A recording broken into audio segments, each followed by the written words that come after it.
Welcome, everyone. This is Danielle Sass-Burnett from NARUC at the Center for Partnerships and Innovation. We're going to give folks one more minute to join, and then we'll kick things off.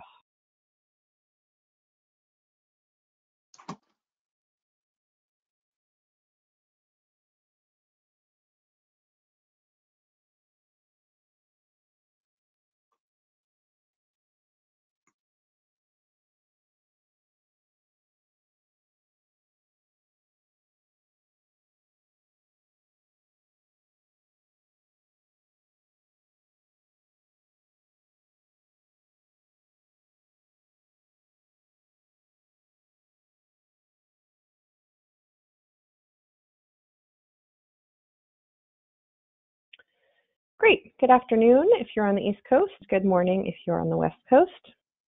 Welcome to the Determining Utility System Value of Demand Flexibility webinar this afternoon. This is Danielle Sass-Burnett from NARUC Center for Partnerships and Innovation. Very happy to be joined by Tom Eckman and Lisa Schwartz from Lawrence Berkeley National Lab, my colleague Rodney Sobin from NASIO. For today's webinar, we are recording. The slides have actually already been posted. You can find them in the chat box. There is a URL that you can click on if you're interested in following along on your own or downloading on your own. They're also posted as a handout on the control panel for GoToWebinar, and you can pull the PDF from there directly if you prefer. For the webinar today, just going to make a few remarks, as will Rodney Sobin from NASIO, and then we'll hand it over to Lisa Schwartz from Lawrence Berkeley National Lab and Tom Eckman, also of Lawrence Berkeley National Lab. If anybody has any questions or concerns, please do use the questions box, or you can also virtually raise your hand so that we know that you have a question, and we'll do our best to try to get to you and unmute you. So NARUC would like to first thank the U.S. Department of Energy and Lawrence Berkeley National Lab for this important work. It is highly relevant to the things that are going on in commissions these days, in particular for public utility commissions that are dealing with the opportunity for demand, energy efficiency, demand response to become more critical portions of the grid as renewables, variable renewables become a higher and higher proportion of the grid as well. And these activities are directly relevant to the NARUC-NASIO Task Force on Comprehensive Electricity Planning, which has completed 1 year of activity and will be concluding next year, and also a joint initiative that we're happy to be a part of with NASIO around grid interactive efficient buildings. So we're very pleased to see that this report is being released, and look forward to the dialogue today and hearing the most important highlights from the report, and then digging in later as a membership. Rodney? Yeah, thank you, Danielle. So I'm very pleased to welcome you all on behalf of NASIO, and we're pleased to have many of the state energy offices on this. Pretty much ditto what Danielle said. We are very pleased to collaborate with NARUC and the Department of Energy in offering this webinar, as well as the other initiatives that Danielle mentioned. This is really central to a lot of the work on distributed energy resources, on electricity planning, and on grid interactive facilities. So I'm very excited to hear what Lisa and Tom have to say, and remind you that the slides are already posted, and we'll look forward to the full report later on.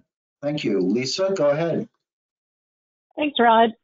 Today we'll cover a new report by Berkeley Lab, supported by the U.S. Department of Energy's Building Technologies Office for its Grid Interactive Efficient Buildings Initiative. Lead author, Tom Eckman, a leading authority on electricity system planning and modeling with over 35 years of experience, will present today's report conclusions. He served as manager of conservation resources for the Northwest Power and Conservation Council, and then as director of the Power Division, where he directed the Northwest region's power plans. He now serves as a senior advisor to the council and a consultant to Berkeley Lab. Next slide, please. The report is for the Sea Action Network, which provides resources for state and local decision makers on providing low-cost, reliable energy to their communities through energy efficiency. Last summer, I presented a webinar for NASIO and NARUC members to introduce the report series. I focused on steps states could take to advance demand flexibility toward their own energy-related goals. And that was the heart of the first report in the series. Today, we'll cover the second report on ways to enhance methods and practices for valuing distributed energy resources in electricity system planning, in particular, to determine the value that demand flexibility in buildings can provide. These first two reports will be posted in the next couple of weeks on the Sea Action website at the link at the top of the slide. And after that, we'll publish a third report on how to assess actual performance of buildings that provide demand flexibility as they participate in programs and tariffs offered by utilities and regional grid operators. Next slide, please. So let's put in context why demand flexibility from buildings is important. Residential and commercial buildings represent 75% of electricity use in the United States, and in some regions, buildings account for up to 80% of the peak demand. At the same time, because they have so many adjustable loads, buildings also represent the largest source of demand flexibility, so they can be part of the solution to peak demand issues and offer a broader range of grid services to help meet other electricity system requirements. Next slide. So what is a grid interactive efficient building? It's an energy efficient building that uses smart technologies and distributed energy resources to provide demand flexibility. The building co-optimizes for three things. One, energy cost. Two, grid services. And three, occupant needs and preferences, all in a continuous and integrated way. And when we say demand flexibility, we're talking about the capability of distributed energy resources to adjust the building's load profile across different time scales. You can read more about these technologies at the links at the bottom of this slide. Next slide, please. We also talk about 5 demand-side strategies to manage building loads. First is energy efficiency, which is the ongoing reduction in energy use while providing the same, or in some cases, improved levels of building function. And next are 4 strategies to provide demand flexibility. Load shed, the ability to reduce electricity use for a short time and usually on short notice.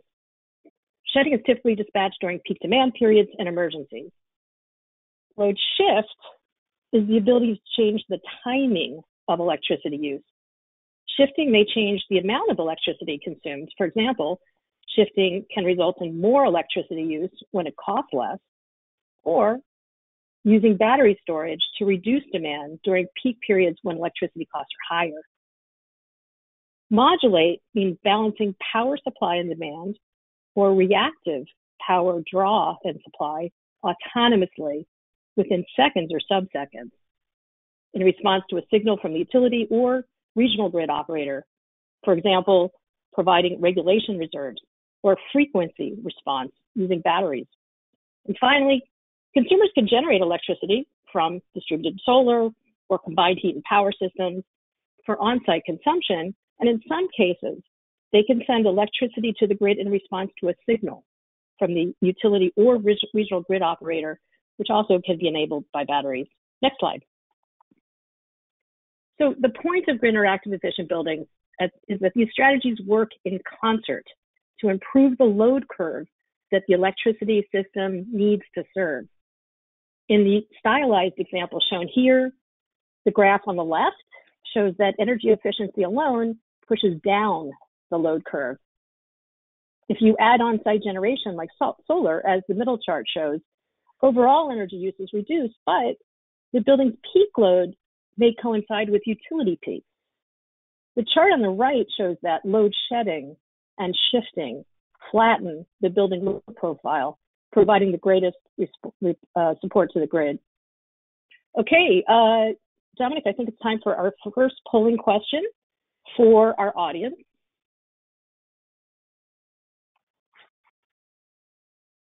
Getting that queued up? Good. So I think that's the wrong polling question. I don't know if we can switch to the one about electricity system planning.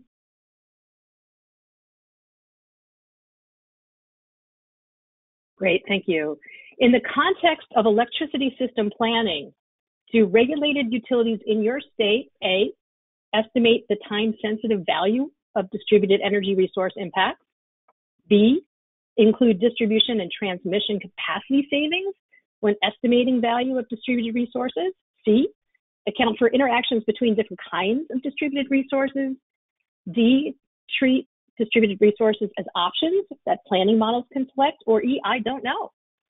All right, we'll take a minute or two to collect your results. Again, in the context of electricity system planning, do regulated utilities in your state estimate time-sensitive value of the DER impacts, include T&D capacity savings when estimating DER value, account for interactions across DERs, treat DERs as options that planning models can select, or I don't know.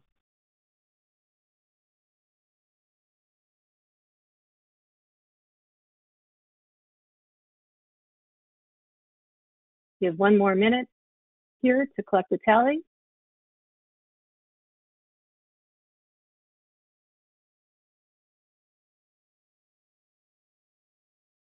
Okay, why don't we? Okay, this is helpful.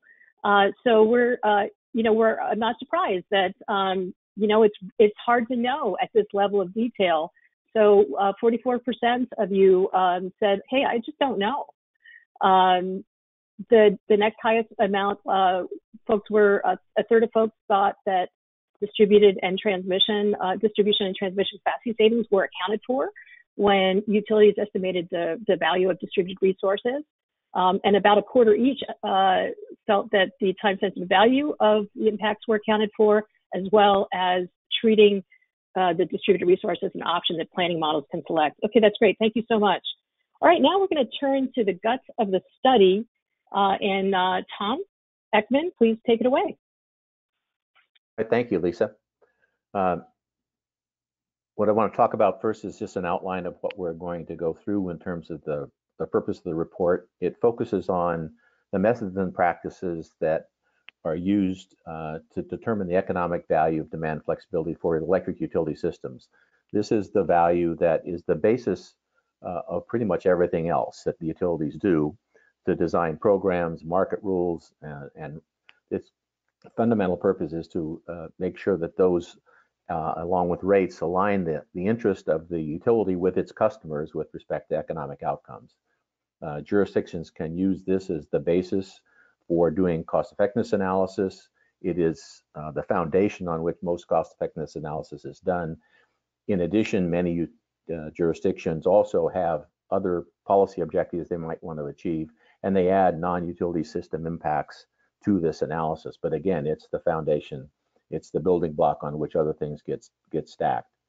The purpose of the report was to provide guidance to state and local officials, the public utility commissions and state energy offices, as well as other stakeholders on how to improve the consistency and robustness of the economic evaluation for demand flexibility to the electric systems. So if we can move to the next slide.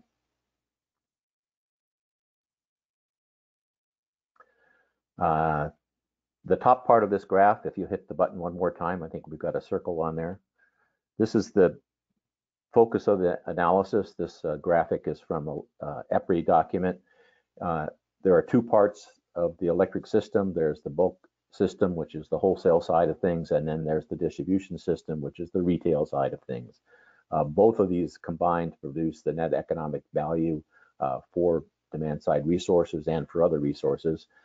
Again, as I said earlier, there are other consumer impacts, societal impacts that are outside the analysis and scope of this document, but may be as part of the cost effectiveness analysis or other public values that are done to get to the net societal benefits. This report focuses on the upper half and I guess is the foundation for things that you do later with respect to consumer and social impacts. Next slide, please.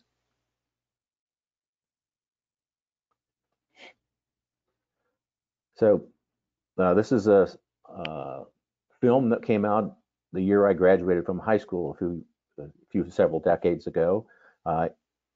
In it, you'll remember, if you've seen The Graduate, that Mr. McGuire said that plastics were the world of the future. Well, in fact, with respect to demand flexibility, controls are everything that matters.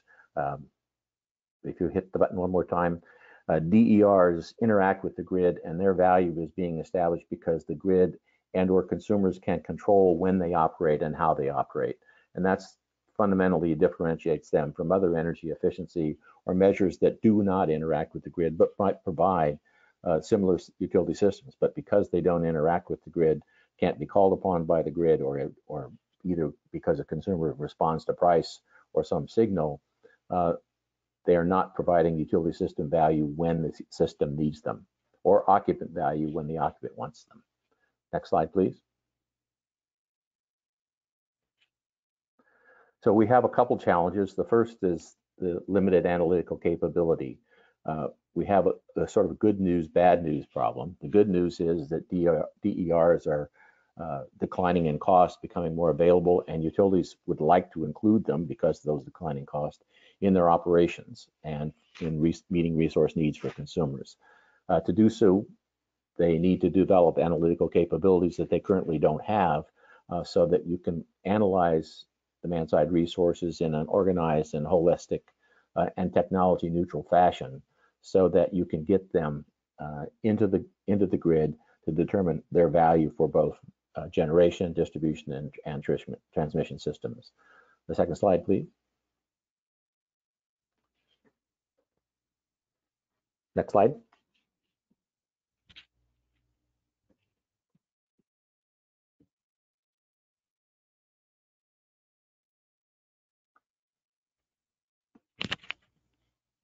Next slide.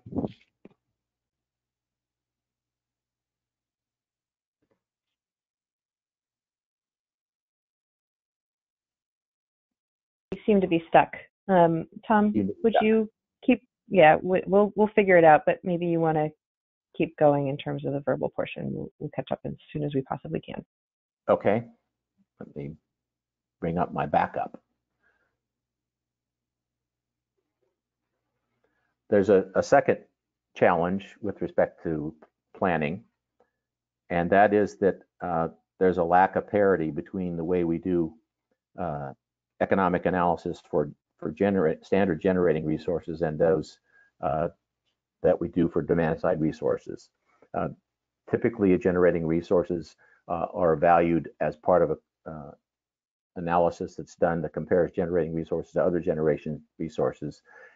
This lack of parity influences the cost-effectiveness analysis because state energy goals can't be achieved if they have particular focus on demand response resources or energy efficiency resources or other DERs. And this, if you want to get there, you have to have an analysis that provides equal footing for the demand-side resources as well as the generating resources, standard generating resources. So as we look at the next steps will be to look at the current methods and gaps, focus on what those are, and then discuss in the following analysis how those gaps and current methods might be modified, some considerations for improving those. So we'll turn next to those. Are we and still Tom, I'll just chime in. This is Lisa, that the slides are posted at the link shown in the chat box. So if the audience would like to download those slides, we can follow along. Tom is going to be on slide 13 here. All right. On slide 13, the first thing we're trying to do is include demand-side resources, distributed energy resources, as a solution set to the issues that utilities have to provide energy capacity and ancillary services. That's the resource options analysis. It basically is a Goldilocks problem. You don't want to have too many resources. You don't want to have too few. You want to have just the right amount. And the right amount really is defined by not only the type of resources we're talking about in terms of quantity, but their timing and type as well, so that we have the mix of resources that provide both a reliable and economic power system that is risk resilient and can handle events that we have right now, like a black swan.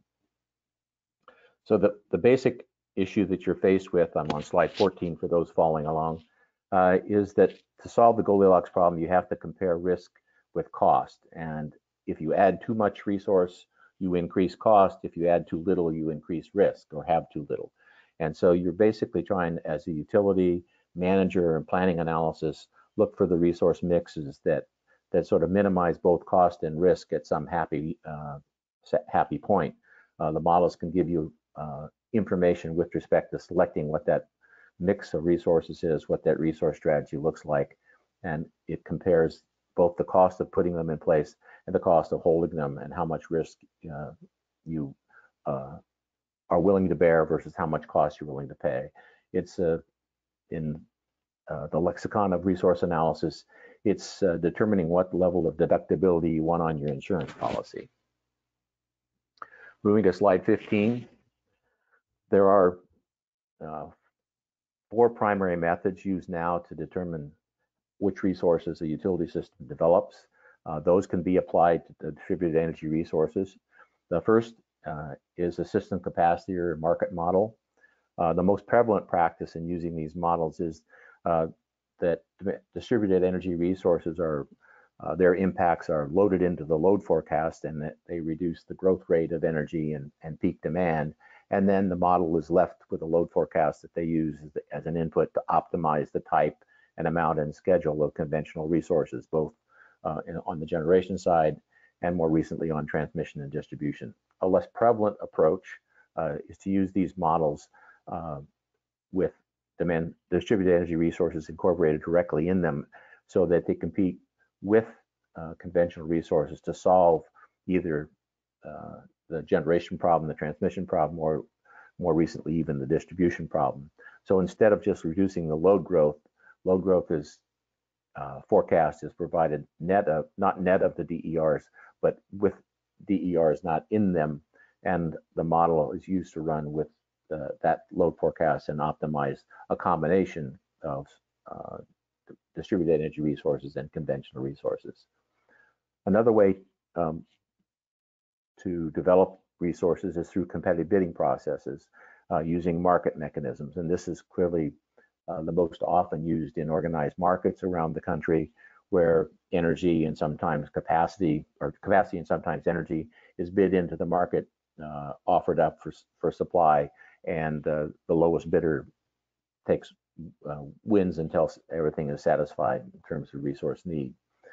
This can be used to develop other distributed resources as well. A third approach with respect to distributed energy resources is to use a proxy resource to determine its economic value. That's done pretty frequently across the country, where we take the kinds of resource need you might have, either energy or capacity, and speculate what would be the most logical resource that we would use to supply that, were it not for the distributed generation or the distributed energy resources, energy efficiency demand response.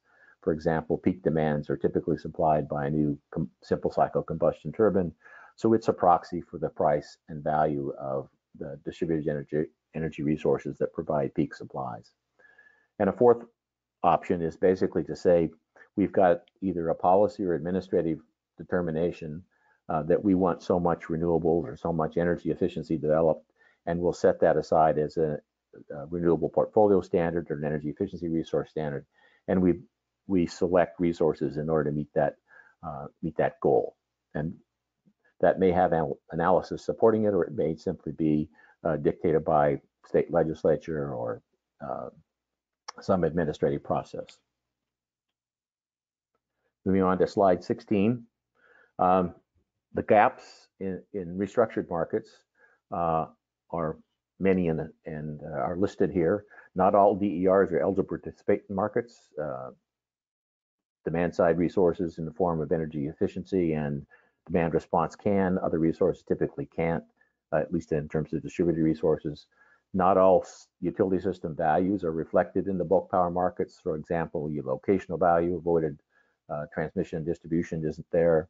The value of distributed system losses is not there, and the value of resilience and risk mitigation is not there.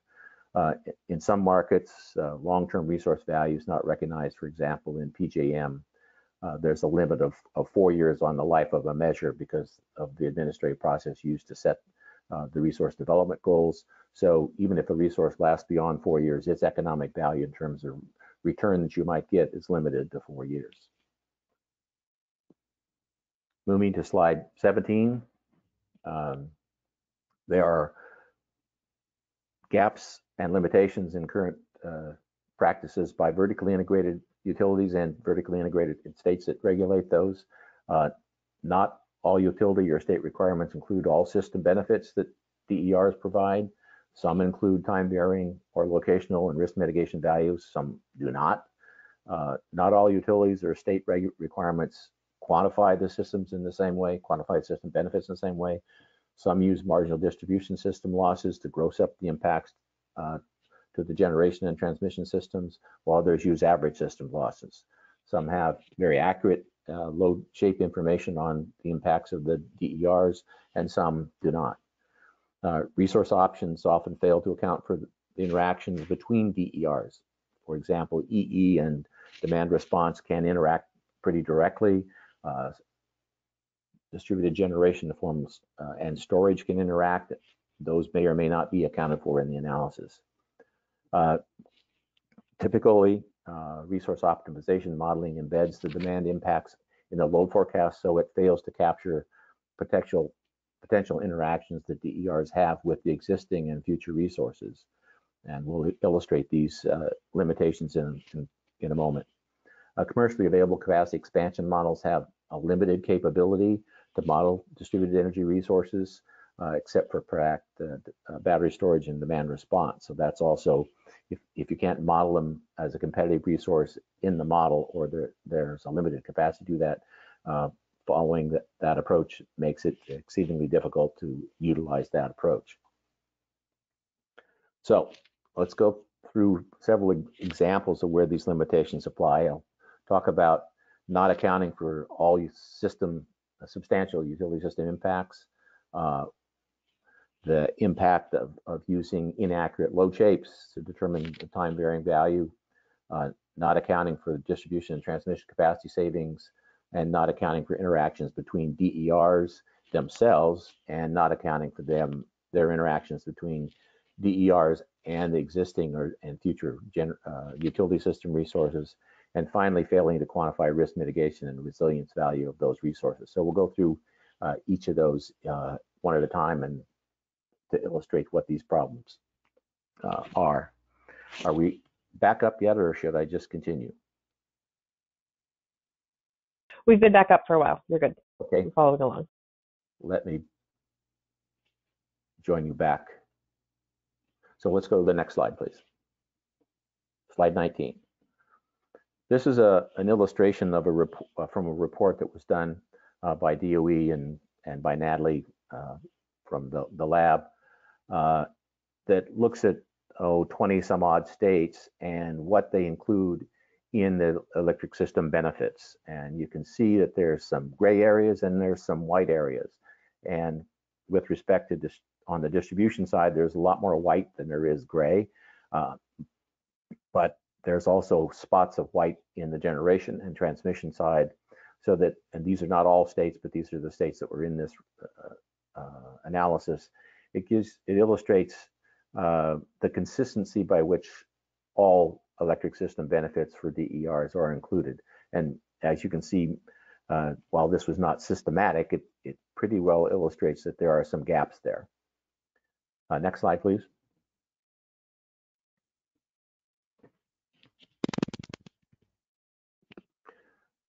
And it's important that all substantial utility system benefits are included, because we undervalue the distributed energy resources if you don't. This graph shows from a study that Natalie and I did, looking at the time differentiated value of energy savings, that on the right-hand side of the graph lists the values that you might, or the benefits you might get from a distributed energy resource, in this case, energy efficiency. It's got energy savings, it provides reserves and ancillary services, it does risk mitigation, it can avoid carbon dioxide emissions that have value in some states. It avoids RPS additions. The DRIPE is a demand reduction induced price effects. By lowering demand, you reduce the wholesale market price. It has generation, transmission, and distribution benefits. And not all entities score all of those benefits, and where you in California and Massachusetts, which have many of them, you can see much more value in a particular resource. This in the case of residential air conditioning. So stacking those bars up to include all the values makes a bigger difference, and missing those values, particularly on the distribution side, reduces the benefits that you might see from a distributed energy resource. Next slide, please.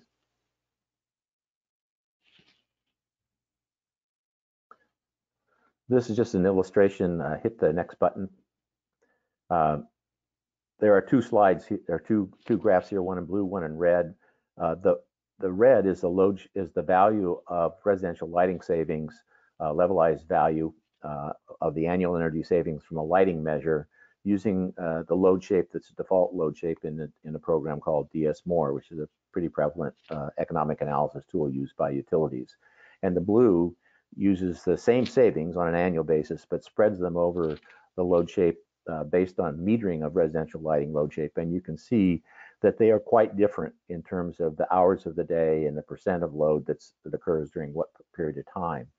And the resultant economic value is quite different. In the case of the metered residential lighting load shape is about a little over 60% of the value you would get by using DS-MORE, because it takes the entire savings and pushes them in 3 hours during the late evening, whereas the metered load shape shows that lighting is on a lot more during other hours of the day. And so you get both an inaccurate estimate of the benefits on peak and an inaccurate estimate of the benefits of the annual energy savings by having a load shape or load profile that's not based on reasonably obtainable load impacts. Next slide, please. This looks at the interaction between two DERs. So we have a set of slide graphs here, solid lines and dotted lines. The solid lines represent the amount of energy efficiency that might be developed, and the dashed lines the corresponding amount of demand response resources that would be developed for the same particular scenario. The green lines represent the amount of energy efficiency and demand response that we developed if you acquired energy efficiency up to the long run marginal cost of a new resource. The red lines represent the amount of energy efficiency and demand response that would be developed if you looked at only short run market price development of both those resources. What happens is in the short run, if you use that, you develop a lot more demand response, the red line, than you would energy efficiency. And as a consequence, because energy efficiency provides capacity savings, demand response turns out to be a superior capability. But from an economic standpoint, developing more energy efficiency in the long run produces less demand response need in the short run, and greater energy savings and lower system cost than developing the red line package. So if you don't analyze them together, you don't see this interaction. Next slide, please. This is another way things interact. This is at the system level, where energy efficiency and demand response can affect when new generating resources come online. And when you determine the avoided cost of your resources, when a particular resource comes online matters, because you can defer the present value of that calculation. It's later, so it costs less in the long run. So the longer you can defer the resource, the less it has cost you up front. And if you acquire, depending on the scenario you look at, the development of energy efficiency or demand response affects the timing and the ultimate amount of a combined cycle combustion turbine in this analysis. So if you look at the blue line with triangles on it, that's developing energy efficiency and demand response at their long run avoided cost, and you defer the development of a new combined cycle combustion turbine from 2016 to 2028. In the alternative case on the red line, if you only acquire no demand response and energy efficiency is as used by itself, you see the need for a combustion turbine coming on in 2019. This analysis was done in 2015, 2016 for the Northwest Power Council, and you can see that by not including those particular resources in your modeling process, you would get an error with respect to when a combustion turbine might be needed and the value of avoiding that particular resource. So they interact with those resources. Next slide, please.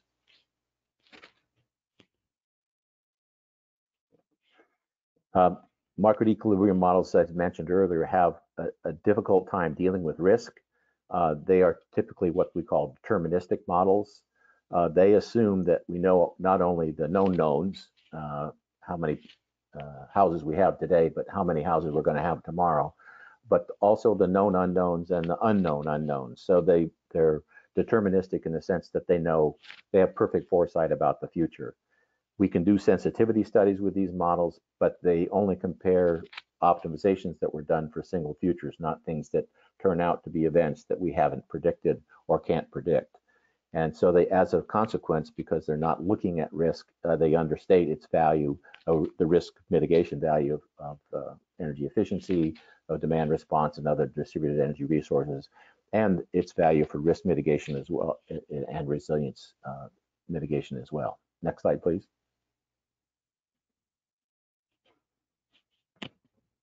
So treating DERs as a resource option capacity expansion models, it can be done. It's a non-trivial exercise. You have to have a modeler and a model that have the data to input that actually characterize energy efficiency, demand response, and other DERs in terms of their cost, their quantity, their lead times, and load impacts.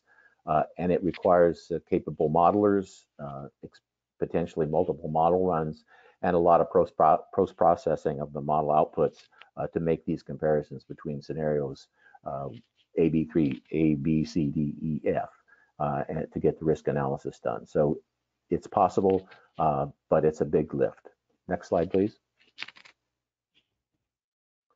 So let's talk about some potential remedies for these issues I just talked about. Let's move to the next slide. So there's no single economic value for demand flexibility in utility systems. Each unit of value is a function of its timing, of the benefits, that is its load profile impact, the location in the grid service it's providing, whether it's energy capacity or some ancillary service, the expected life or the persistence of that particular impact, and the avoided cost of the next least expensive resource that you might provide comparable service with. Demand flexibility evaluation and practices need to account for all of these factors. Let's talk about how we might do this. Next slide, please. So the basic value here is the value of the resource we're talking about is avoided cost. So traditional economic analysis says the value of the energy efficiency, demand response, and other distributed energy resources is determined by the avoided cost of a conventional resource that it would substitute for, given an identical utility system service. And that includes reliability, not just the fact that it provides energy capacity. The underlying principle here is that the value of demand response, energy efficiency, and other DERs is determined by the cost of acquiring the next least expensive alternative. So next slide, please. And the lift here is to figure out what that alternative resource is and establish its cost. That's the difficult task. The methods I talked about earlier, capacity expansion models, proxy resources, all attempt to solve this problem. What's the resource that I would build in, and what's it cost in lieu of building or developing the distributed energy resources? The methods used to do this and their outcomes vary by market structure, by the availability of different resources and their cost, and by state energy policies and regulatory context. And we have some slides in the extra section that discuss these in more detail. Next slide, please.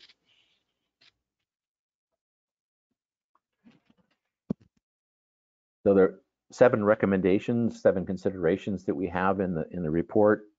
The first is to account for all system benefits provided by all utility system benefits provided by the distributed energy resources and demand flexibility, account for those values, the value of when demand flexibility occurs, that's its time value, account for the impact on the distribution system and before you move to the transmission and generation system values because things multiply through, account for variations in the location in the grid, account for the interaction between DERs themselves and between DERs and between the DERs and the rest of the grid, account for their value over their full useful lives.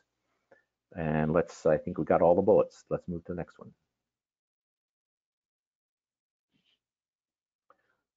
So the goal here is to treat demand, distributed energy resources, and demand flexibility on par with supply side options so that all grid impacts, their costs and benefits can be quantified and then monetized. The objective is to include all substantive and reasonably quantified generation and transmission distribution system impacts. So that's a tall order to get everything on the list checked off. Next slide, please. Since it's a tall order, start with the big ones. Not every particular utility system benefit is large or will be large for every individual measure that you're interested in or resource that you're interested in. Typically, transmission and distribution capacity and generating capacity are big kahunas. The value of other ones are less, but you should start with the big ones. There's a list in the report of what people have found to be the major contributing benefits, and then a list of the secondary ones. So making sure that you've got the big ones captured in the analysis is a starting point. So next slide.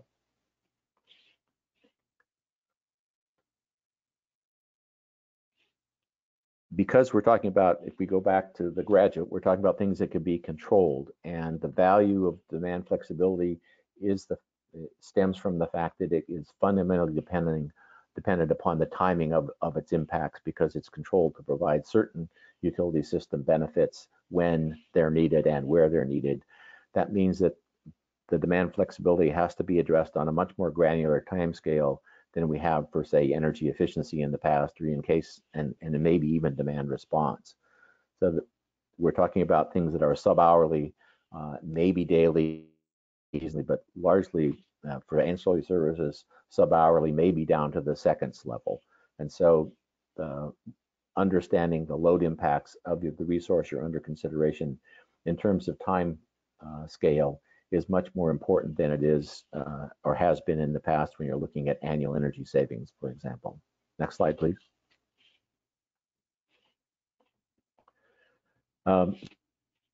Everything starts at the end user. We need to work forward from that point on. Ohm's law says that resistance increases as a function of load.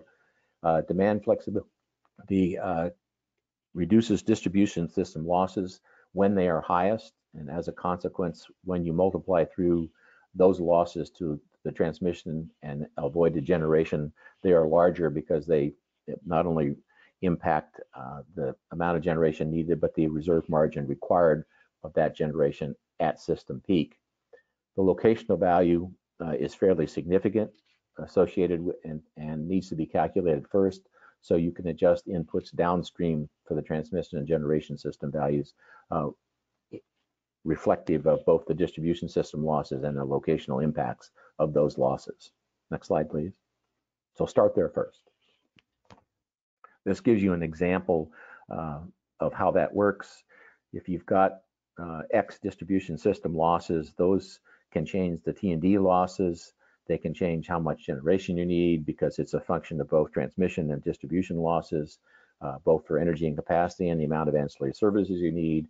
They might change the reserve planning margin as well. So as I said, this multiplies through.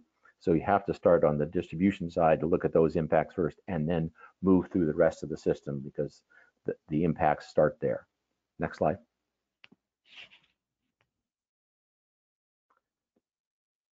The locational value is important. So you need to consider where the impact's going to occur, particularly on the interconnected grid. both on transmission and distribution. Location value matters. You can have congestion both on the distribution system and you can have congestion on the transmission system. Both of those can change the value of the measure that you might be installing because it can relieve congestion either on the distribution system or in the transmission system. Both are important. Both can be fairly significant. Particularly in regions that use centrally organized market, because the wholesale value doesn't necessarily reflect the transmission or the distribution system value, one needs to be cognizant that those values should be added back in as a benefit. Next slide, please. So they indicated earlier in the graph, analysis of the interaction between DERs is important. Energy efficiency and demand response interact with one another, generation and storage interact with one another.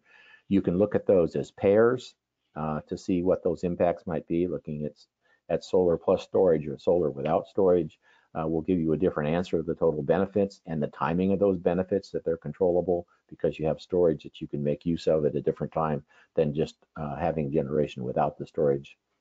In particular, higher levels of DERs increase the need for accounting for these interactions because they just scale matters here. And so their cumulative impacts are likely not to be straightforward, simply additive, and they may alter, if they're in large enough scale, the avoided cost of particular either energy and capacity or ancillary services because they become big enough to interact with the grid.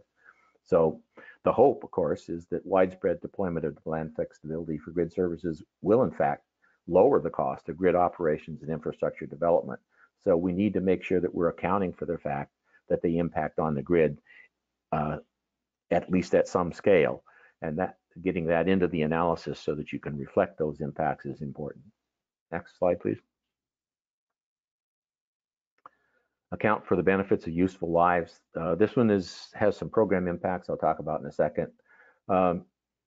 Because things are controllable and because some of the technologies we're using to control the impacts of provide the interaction with the grid, you can have changes in expected useful lives compared to what we used to do for energy efficiency, which is assume that a particular widget would last for 15 years and produce annual savings on every year of about the same amount. This is unlikely to be the case for things that get controlled or that things are specifically designed to change through time. Learning thermostats, other artificial intelligence equipment that's being installed is anticipated to improve and change the impact over time to better meet the needs of a particular resource or occupant. And so one and done is unlikely to be the case. So we need to look at these expected useful lives with a little more variability than we might have in the past. And if we go to the next slide, we'll talk about that.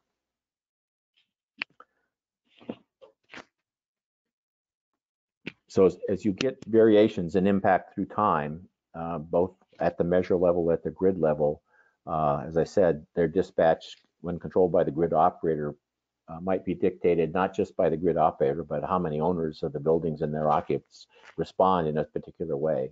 As I said, or by program design, you have technologies that are expected to change impacts.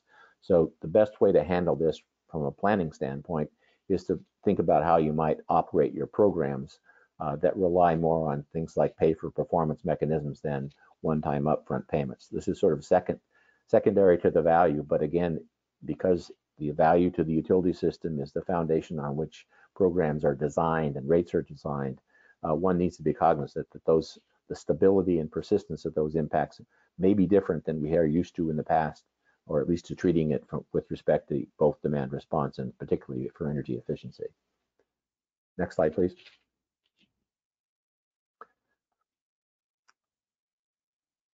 So, as I said earlier, one of the things that we expect to do and the hope for is that the distributed energy resources, demand flexible resources will alter the cost of building out the new grid. It'll reduce our cost. So while significant scale is required to make that impact, getting the end game so that you can evaluate the development of these resources at scale and include them in system expansion models so that the avoided cost reflects their impact on the grid is important, because we will get an inaccurate estimate of their benefits if we don't let them interact with the grid. And while this is, it's the last consideration because it's the most difficult to implement, and it's one that will come in time. You don't have to start here, but it's ultimately the end game is to incorporate the distributed energy resources in the modeling of in-system expansion modeling. So that's the one final recommendation that gets you all the way there. When we have wide-scale deployment, it will be critical that that be done. Next slide, please. This is a summation of the sort of consumer reports evaluation that we made of the 7 considerations listed on the left, and where they impact the planning and analysis the most. So the full circles show that for at the top, we want to include all utility system impacts of the distributed energy resources and demand flexibility. That's across all segments of utility system, distribution, generation, and transmission.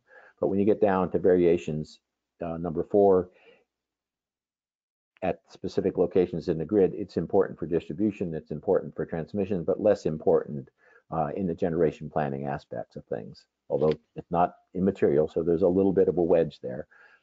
Location does matter. If you're put generation closer to generation or closer to loads, there's less losses, but it's not as important as looking at locational impacts on both the transmission and distribution system. So this grid gives you a sense of where it's most applicable to alter practices that you see, and where it's less important to do so right away. So I will stop there. I think we're ready for questions and answers, and I think, Lisa, you have some polling questions. Well, before we get to that, on slide 42, next slide, we're going to talk about the U.S. Department of Energy and their Office of Electricity is supporting Berkeley Lab to provide technical assistance to states that are interested in applying in their jurisdictions any of the enhanced valuation methods that Tom just described. We'll carry out this work in collaboration with another DOE office, the Building Technologies Office, as well as C-Action Network, NARUC, and NASIO. So please look for an announcement in the coming weeks to learn more about this opportunity, and we're looking forward to helping tailor it to best meet your needs. In the meantime, please feel free to reach out to me, Lisa Schwartz, and my contact information is in the back of today's slide deck, and the link is posted in the Q&A box. So now we are going to go to 2 polling questions for you about this technical assistance opportunity, and then we'll go to questions that we received throughout the webinar. So Dominic, if we can have our polling questions teed up.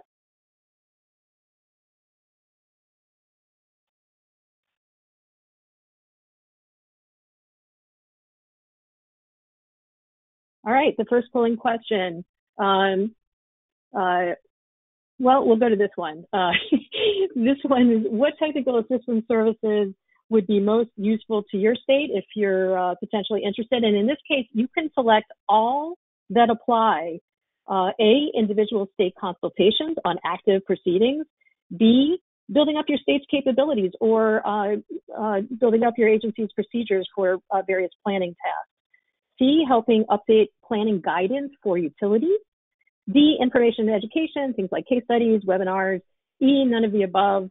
So you can select all that apply. We've got the polling underway. We'll leave it open for another minute or 2.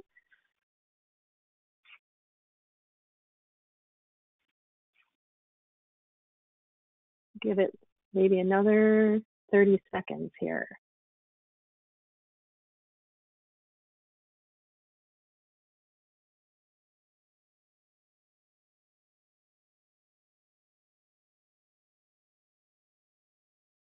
Okay, why don't we close the poll and see what we have? All right. Oh, this is great. So we have most folks are interested in building up their own staff capabilities and ways that the procedures that their agencies have for addressing all of these planning issues. And also a high percentage are really interested in helping update planning guidance for utilities. but nearly half also are interested in individual state consultations that are tailored to their states on active proceedings, and very high percentage are very interested in case studies and webinars like these so that they have the information and education they need. Great. And then we have one more polling question, which is a real quick one. And this is getting to, would your state potentially be interested in technical assistance on valuation of demand flexibility for either electricity planning, and that could be integrated resource planning, it could be distribution system planning, or perhaps your state agency, like a state energy office, is running a distributed energy resource program, or you have oversight at the PUC over a utility DER program. So would your state potentially be interested in these kinds of technical assistance opportunities? Yes, no, or I don't know. We'll leave the poll open for a little while, and we'll give you the results shortly.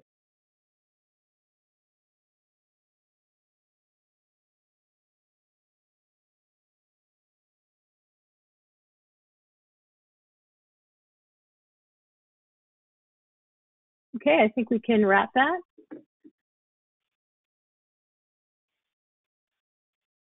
So 69% of folks responding to the poll said yes, they would be interested potentially in technical assistance on demand flexibility for electricity planning.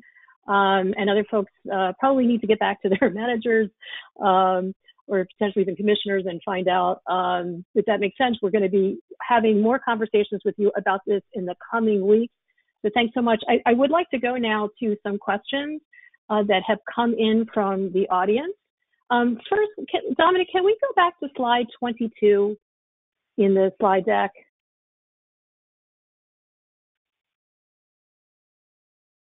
Thank you. So on slide 22, we had a question just to, Tom, if you could clarify what the conclusion is from this slide. It is a little complicated. Is the conclusion that it's less expensive to develop more energy efficiency over the long term than to develop more demand response over that same long term? And again, this was specific to the analysis that you did for the Northwest Power Council. It's just illustrative. But if you can help us understand this better, that would be great. Sure. This is discussed in the report in more length, but the green scenario is cheaper than the red scenario. So the reason that is that it turns out energy efficiency has value as an energy efficiency measure, as is energy value, in addition to its peak capacity value. So in terms of least cost deployment, energy efficiency is getting some of its returns, particularly for the low cost measures, out of being able to avoid market development or market purchases. That subsidizes its peak capacity benefits. So as a consequence, you're getting double bang for the buck in the energy efficiency, the green scenario. And it's less costly to develop it because you're not paying both for energy capacity reductions and for in the form of demand response by itself. So energy efficiency turns out to be, in combination with demand response, greater energy efficiency in combination with demand response turns out to be a less cost resource strategy than looking at low levels of energy efficiency and more demand response to meet capacity needs. Thanks, Tom. That's really helpful. We had another question, which is about, are you seeing in modeling best practices today that DER values are varying instead of being sort of fixed values? In other words, you know, as penetration of distributed resources increases either in a particular location or at a certain time of day or season, or with certain operating characteristics, do you see the value assigned to the next unit of that DER change? And you know, maybe just speak to which models are doing that well and how they're doing that. Well, I won't make a categorical assessment on that because it depends on the system you're in. But certainly, as distributed resources increase in market share, and in some cases, because they're reducing the need for other resources, their value to the system increases as they shut down other things that are more expensive. Otherwise, they wouldn't be developed. So their value in time, as other more expensive resources are taken off the system, might diminish because they're substituting the most expensive resource to begin with. So it's possible that that the avoided cost of developing those resources will go down in time until they're competing with one another for jockeying for position for development. So that depends on market share and scale, I suspect, and the development of alternative resource, how much their cost comes down over time. Not sure I answered that specifically, but that's as close as I can get in the short run. Right. I appreciate that. On slide 14 and other places, you were talking about evaluation of alternative resource options. Of course, being able to assess both the expected costs and the risk that, things could be different. Investor-owned utilities, might be looking at acceptable risk in a different way than utility customers. How might we help recommend to resolve this issue? For example, through stakeholder engagement or more transparency in the different planning processes, or maybe there are other recommendations you might have. Yeah, well, the first step is making sure that as a stakeholder or as a public agency responsible for overseeing utility analysis, that they accurately and robustly analyze both risk and resilience as part of their modeling process, so that they don't assume that the scenario that they build and optimize around is based on perfect foresight about the future, because we don't have that. And that's the first step in terms of getting a reasonably robust risk analysis done. Then you can actually discuss what level of risk you're willing to tolerate as a policy matter. And that's typically right now we see risk being I guess the coin of the realm is reliability requirements, certain level of reliability. Once that's satisfied, risk is okay. Well, that doesn't tell you necessarily that you've got that some dictate of 15% reserve margin covers all your risk. So having a little more, that 15% reserve margin is only good for one particular future. That doesn't necessarily satisfy all the variables that we know that might enter into what might cause risk and what the impact of that might be, without having a public discussion of the other kinds of things that might intervene to produce a different outcome. So I think you have utilities like PacifiCorp who take that risk analysis to a greater level of depth, and we have case studies in the report that describe how PacifiCorp deals with risk analysis and the adders that they put in to look at the fact that their reserve margins might vary through time or have different outcomes given different futures. So one might look to that to get a little more in-depth look. Great. We have another question about compensation, which is a good point, and we get into it a bit in the report.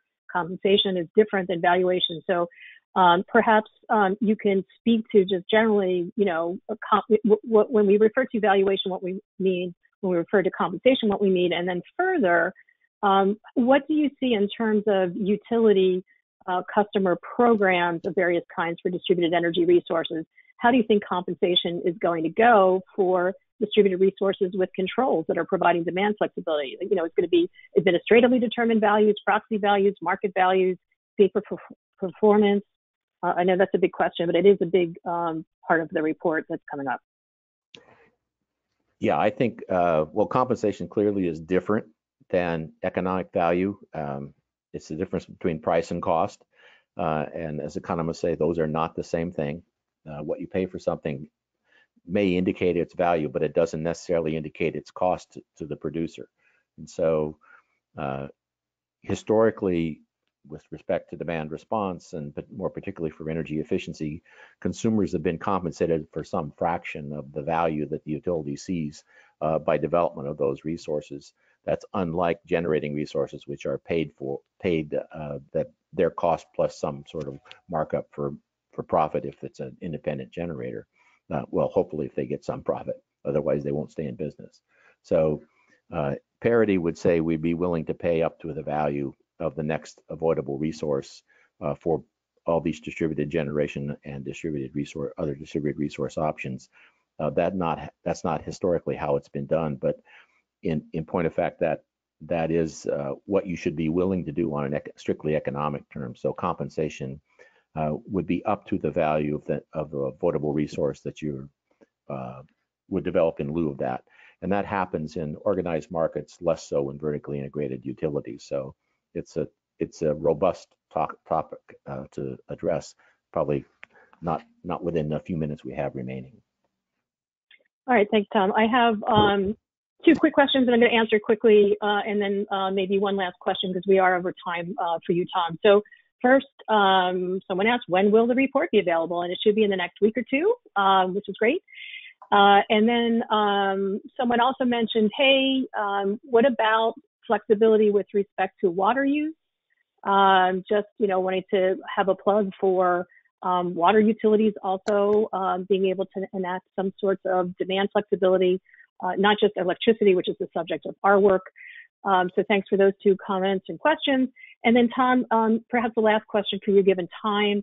Some distributed energy resources perhaps may have, what's viewed as a negative impact on system operations. For example, maybe creating need for additional operating reserves that may not be used very often.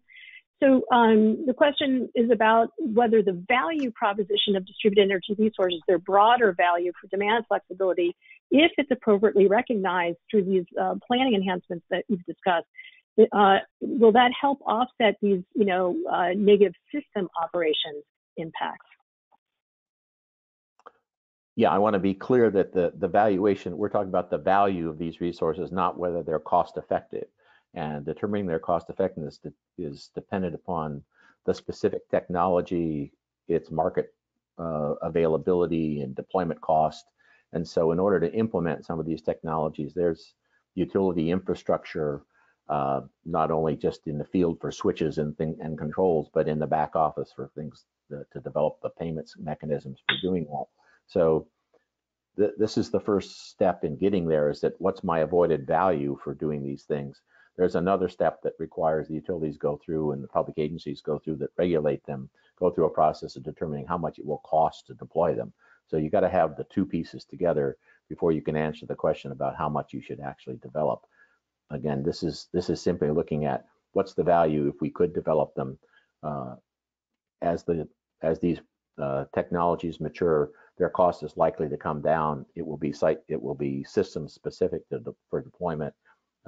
So we're not trying to answer the question, are they cost effective? It's simply what's the value you can compare them to, and getting a robust estimate of that may allow more to be developed as a consequence than having a less robust estimate. Great, thank you, Tom. I think we've got to leave it there. I want to thank again our partners, NARUC and NASIO, the U.S. Department of Energy for funding this work, the Sea Action Network for their participation, and Tom Eckman, thanks to you as well. Thanks, everyone.